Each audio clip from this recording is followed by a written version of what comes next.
இந்த பிரபஞ்சத்தையே இயக்கக்கூடிய சக்தி என்றால் அது அந்த பஞ்சபூத தத்துவங்கள் தான் சொல்லலாம்.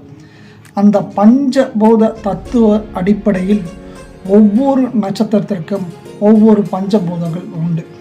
அதிலும் குறிப்பாக அதாவது கேட்டை, மூலம், பூராடம், உத்திராடம், திருவோணம் ஆகிய நட்சத்திரக்காரர்களுக்கு பஞ்சபூதமாக வரக்கூடியது காற்று என்று சொல்லலாம்.